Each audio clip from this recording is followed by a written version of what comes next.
When I was working for the post office, I was given the opportunity to take a communication class. And the post office wanted to go down to this class in Los Angeles, which was an hour flight away from Sacramento. And they wanted to save some money, so they didn't want to send two supervisors to evaluate this class to see if it was worthwhile sending more supervisors down there. So they paired me up with a guy I used to work with who had a reputation that was savory to say the least, and colorful if you looked at it that way.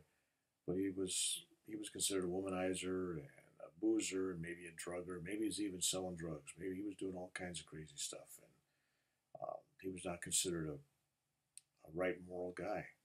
And so everybody found out I was going to be going down, not only taking the class with them, but the post office trying to save money. They were going to put us in the same hotel room for a couple weeks. Everybody wished me well.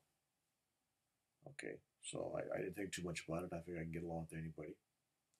So me and my wife would go to his house and we pick him up to go to the airport, and his wife comes out, and the guy is just really a loving husband and father. It's just a beautiful scene, and my wife really likes meeting him and his wife and his family, and everything's hunky dory. So we get on the airplane, we fly down, and when I get down there, after hearing all these rumors about him being vulgar and into all these crazy stuff, and that wasn't the case I found.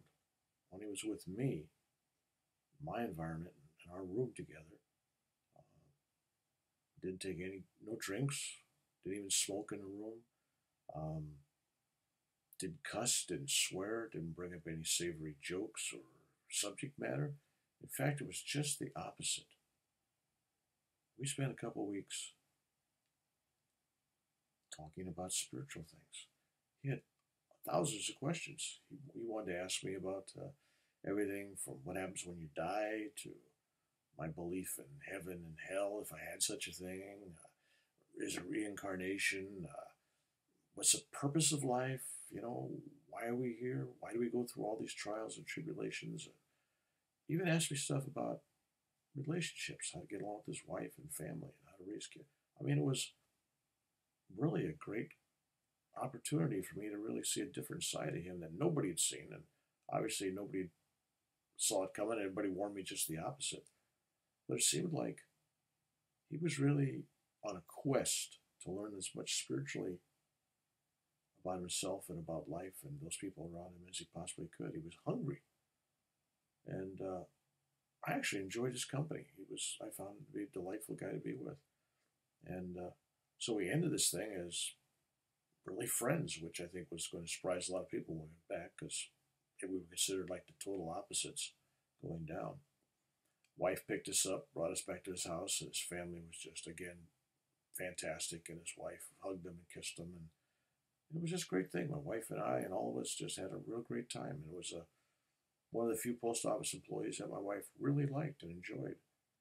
And so we drove home. But the whole time that I'm with him, I'm seeing a dark cloud. I'm seeing something hanging over him. I'm seeing, could be explained as nothing else as a death cloud. It was like I was just trying to get away from him because he was with me and so close. I didn't want to entertain the thought. But when I was driving home, I knew that something was on the horizon.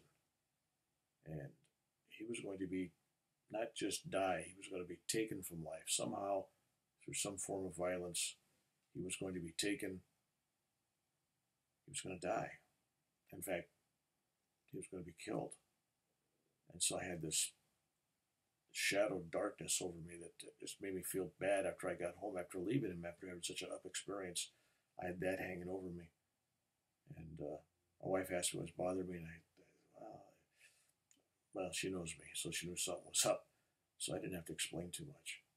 But the next week, a week later, watching the television news and breaks on the 5 o'clock news, Sacramento, and this supervisor in the mail processing plant had been killed by a disgruntled employee. It's gone postal. And they didn't say the name of the employee or nothing else, or they didn't say the name of the supervisor. But I knew right then and there who it was. And my wife says, "Well, you think you know what that is?" And I said, "Yeah, That's the guy you met. That's Leroy. She goes, oh.